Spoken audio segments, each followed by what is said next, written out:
योद्धा योद्धा ये है योद्धा, जाने धरती अंबर ये है योद्धा।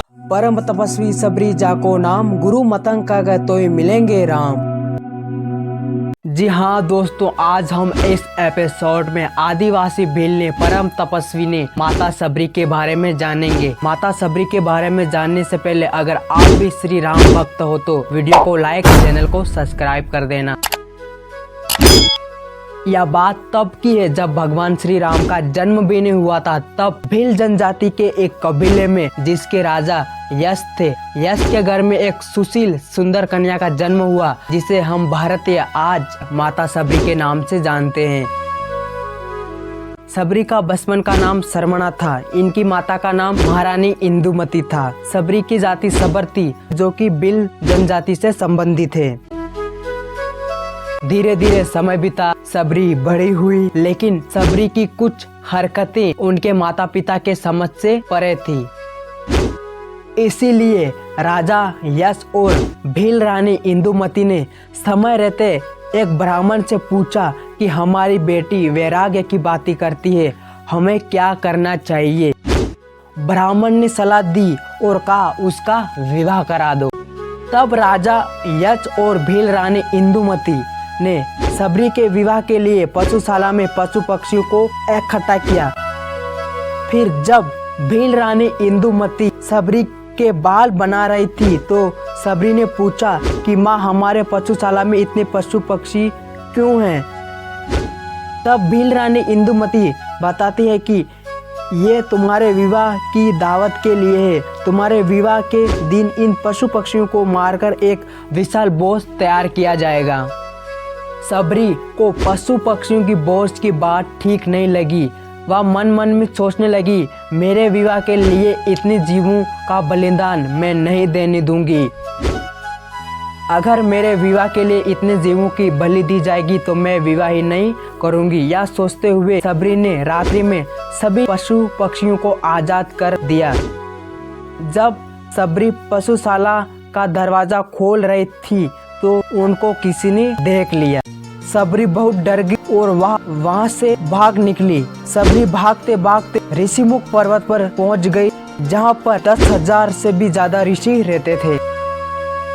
सबरी को इस बात का अनुमान नहीं था कि वह निचली जाति की है और ऋषि उनको अपने आश्रम में स्थान नहीं देंगे।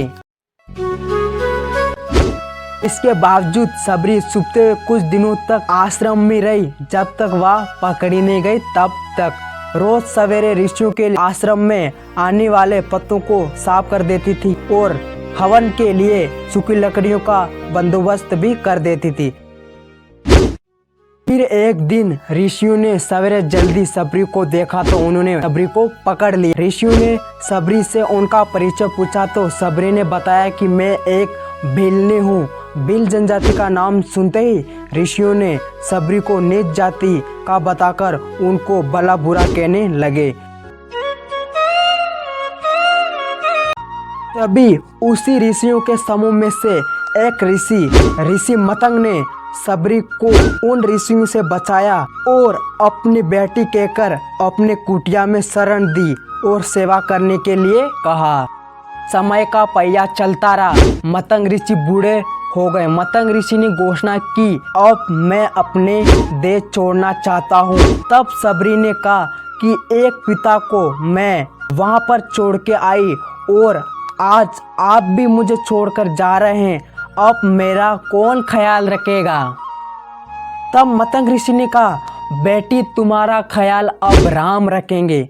तब माता सबरी चौंक जाती है और बोलती है, कौन राम और मैं उन्हें कहाँ ढूंढूंगी?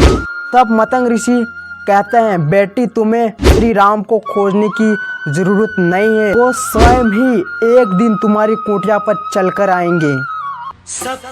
सबरी ने मतंग ऋषि के इस वचन को पकड़ लिया कि राम आएंगे। सबरी रोज भगवान के लिए फूल बिछाकर रखती, उनके लिए फल तोड़कर लाती और पूरे दिन भगवान श्री राम का इंतजार करती। श्री राम का इंतजार करते करते सबरी बूढ़ी हो गई, लेकिन अब तक राम नहीं आए। फिर एक दिन आ ही गया जब सबरी के वर्षों का इंतजार खत्म होने वाला था। सबरी ने फूल बिछा कर रखे थे। आते जाते लोगों को मना कर रही थी कि इस फूल पर तो मत चलो, इस फूल पर मेरे प्रिय पूज्य भगवान श्री राम चलेंगे। समय का पहिया चलता रहा और एक दिन समय के चक्र ने अपनी करवट बदली और मर्यादा पुरुषोत्तम भगवान श्री राम को माता सबरी की कुटिया तक ले आया। सपने सच हो जाते हैं। इसी प्रकार मर्यादा पुरुषोत्तम भगवान श्री राम और माता सबरी का मिलन होता है।